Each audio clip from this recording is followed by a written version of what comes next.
Sympathy కోసం CM Jagan గులకరాళ్ల drama మొదలుపెట్టారని విమర్శించారు.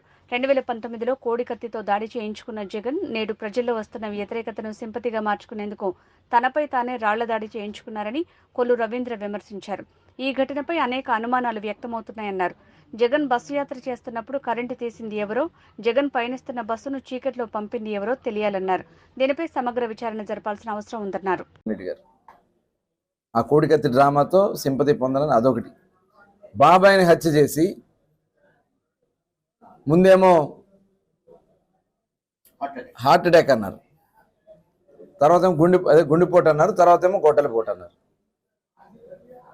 అది మళ్ళీ చంద్రబాబు నాయుడు గారు నారాసుర రక్త చరిత్ర అని చెప్పి చేయటం. నిన్న కూడా సిమిలర్గానే ఉంది. అక్కడ జగన్మోహన్ రెడ్డి గారి మీద రాయపడిందని బందర్లో ఉంది ఒక కుక్క, ఏమంటారు బందర్లో, ఆయన వచ్చేస్తాడు ముందు టీవీ ముందుకు వచ్చేసి టీవీల మీద ఏదేదో వాగుతాడు. చంద్రబాబు నాయుడు గారు వేయిపించాడు రాళ్ళు. మీరేం నిద్రపోతున్నారా? చంద్రబాబు నాయుడు గారు వేయిస్తా ఉంటే మీ డీజీపీ ఎవరు? మీరు వేసుకున్న వ్యక్తే కదా. మీ ఇంటెలిజెన్స్ డీజీ ఎవరు? మీరు వేసుకుందే కదా.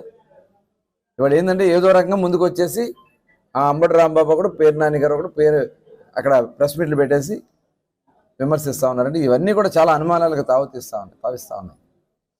ఒక సింపతి పొందాలి, ప్రజల్లో సింపతి పొందాలి, తద్వారా ఓట్లు రాబట్టుకోవాలని ఈ చీప్ ట్రిక్లు ఇక సాగు. జగన్మోహన్ రెడ్డి గారు నిష్పక్షపాతంగా ఇవాళ ప్రజలు సిద్ధంగా ఉన్నారు. తెలుగుదేశం, జనసేన, భారతీయ జనతా పార్టీని ఆశీర్వదించడానికి సిద్ధంగా ఉన్నారు.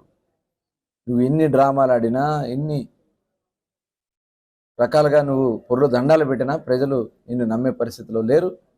ఖచ్చితంగా మేము ప్రజలకి పూర్తిగా రక్షణగా ఈ రాష్ట్రాన్ని కాపాడుకోవాల్సినటువంటి బాధ్యత ఉందని కూడా ఈ సందర్భంగా తెలియజేయడం జరుగుతుంది. ఇవాళ డాక్టర్ బిఆర్ అంబేద్కర్ గారి జయంతి దేశం అంతా కూడా చేసుకున్నారు. మరొకసారి అందరికీ ప్రతి ఒక్కరికి కూడా మరి శుభాకాంక్షలు తెలియజేస్తూ ఇవాళ మచిలీపట్నంలో జరిగినటువంటి సంఘటన కూడా అంబేద్కర్ గారికి నివాళులు అర్పించకుండా మేము వెళ్ళినా కూడా వైసీపీ వాళ్ళు తీసుకొచ్చి బాక్సులు పెట్టి డీజేలు పెట్టి అక్కడ భయాందోళనమైనటువంటి వాతావరణం సృష్టించే కార్యక్రమాలు చేయటం, రెచ్చగొట్టే కార్యక్రమాలు చేయటం, ఇవన్నీ కూడా చాలా దురదృష్టకరం. ప్రజలు కూడా గమనించండి. ఈ రాష్ట్రాన్ని మళ్ళీ మనం ప్రజాస్వామ్య విలువలను కాపాడుకోవాలన్నా, ప్రతి ఒక్కరూ కూడా రాజ్యాంగ హక్కుల్ని సాధించుకోవాలన్నా మంచి నిర్ణయం తీసుకోవాలి. ఆ నిర్ణయానికి జనసేన, తెలుగుదేశం, భారతీయ జనతా పార్టీ కూటమిని గెలిపించుకోవాలని చెప్పి మరొక్కసారి మిమ్మల్ని అందరూ కూడా కోరుతాము.